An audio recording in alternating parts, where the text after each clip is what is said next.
Okay, gentlemen, let's talk about OIR and PIQ.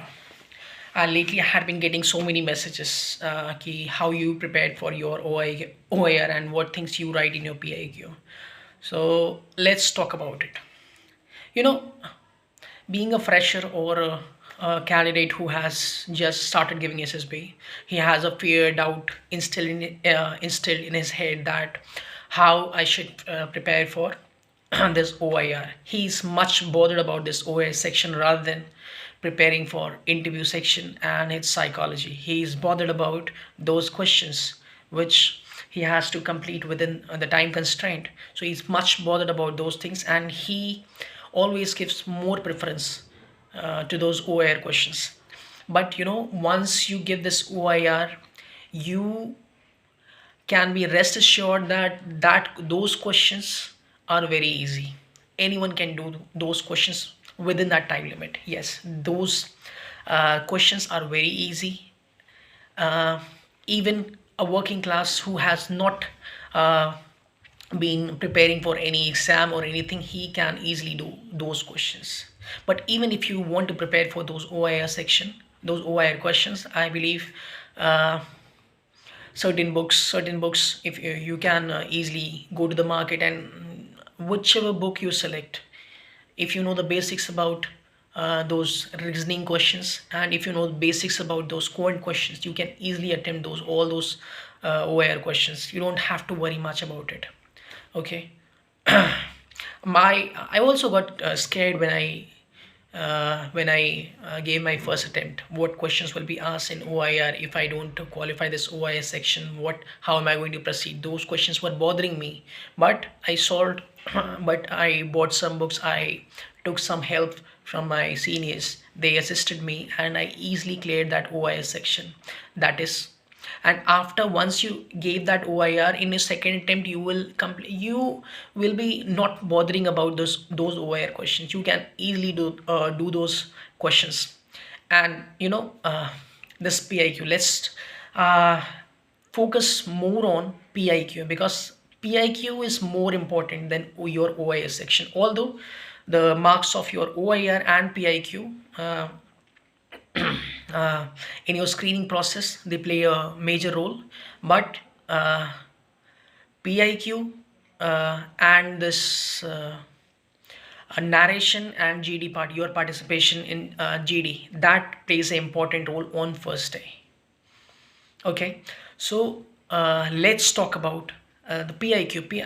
I'm pressurizing on PIQ because that is going to let you on in recommendation path. Yes, that PIQ section, those screened in candidate, those 17 and 18 group of candidates who get screened in, who proceed to next stage, they will be grilled on those PIQ questions.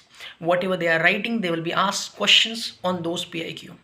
Okay, I will be uploading my PIQ in the description box. Okay, but before that, let's talk about those PIQ questions which are uh, asked in that PIQ. The first page of the PIQ is very easy. That deals with your name, education, uh, caste, gender, everything. Everything normal questions are asked. Your siblings, your parents, occupation, this income, everything is asked in that first page.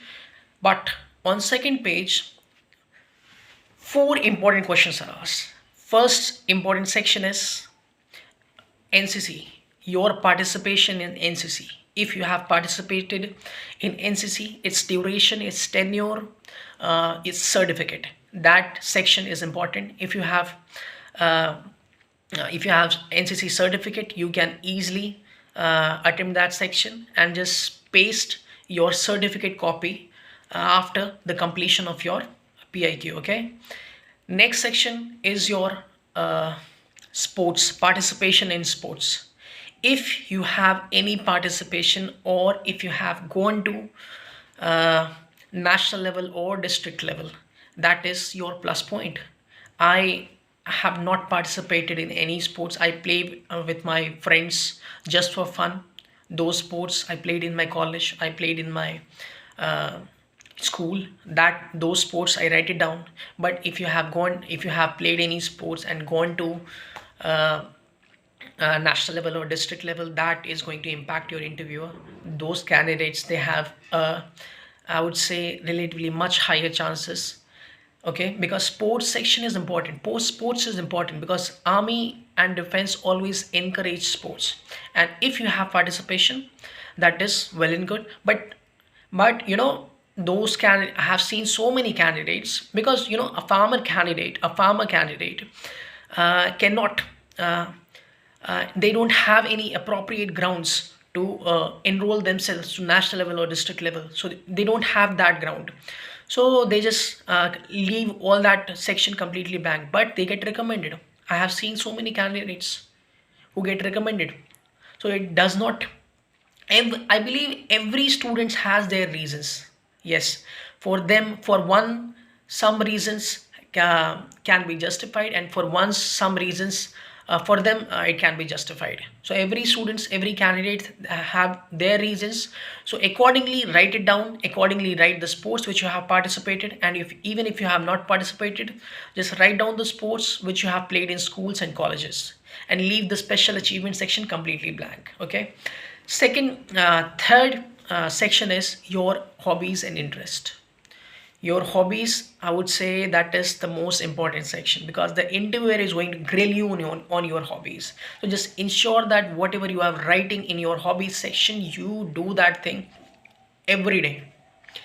My hobbies are newspaper reading, surfing, and blogging. I have a blogging page. I do every day, I do a newspaper analysis, and surfing, I do it every day. So these three things I write it down in my hobby section. So if you have any hobby that you do every day, just write that hobby, because he will be grilling you on this hobby section. He'll be asking so many questions on your hobby. Believe me, I have faced that those questions in my interview. So you know just ensure that you are thorough with your hobby. Next is your position or responsibility you hold in your schools or colleges. Any position or responsibility you must have hold it in your school or colleges. So just write it down. I was prefect of my school, so I just write it down that I was prefect of my school in that column.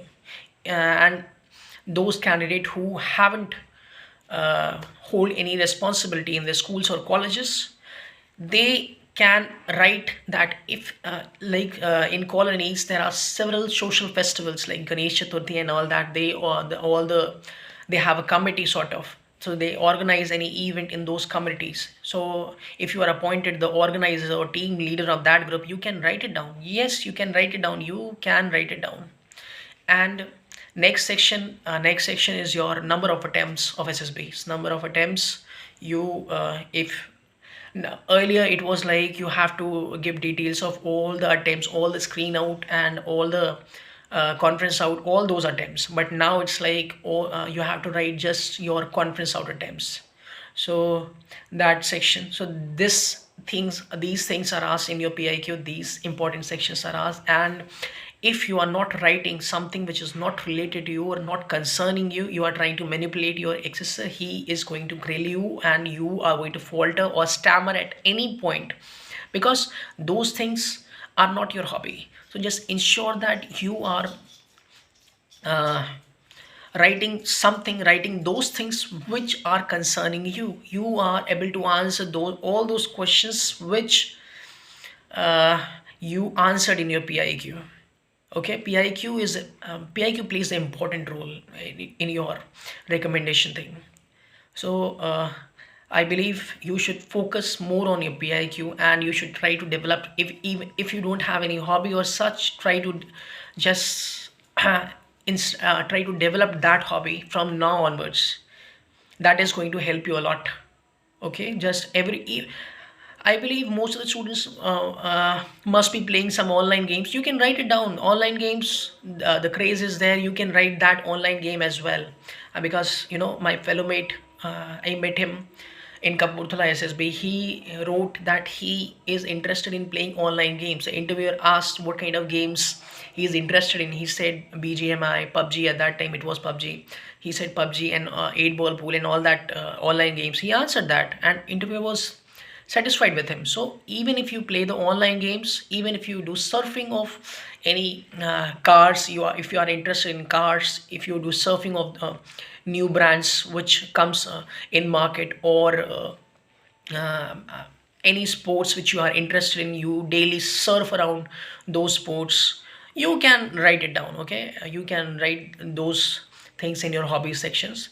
Okay, so for OIR, any book you can buy from markets and start preparing for it. You don't have to just try to give 1 hour is sufficient for OIR, and focus more on your PIQ and your narration and GD part. Okay, that is going to lead to the screening process as well as your recommendation process. Okay, for OIR, any book, 1 hour, 1 hour and 1.5 hour is sufficient. If you have SSB, uh, means after 1 month or 2 months, whatever your date is, start preparing accordingly. Just give time to your OIS section. Okay, if you believe you need to give more time to your OIS section, just increase your time limit to 2 hours. That is sufficient. That is sufficient. But focus more on your GD and narration part, I would say. Okay, and your interview questions. Okay, so this was all it. Thank you.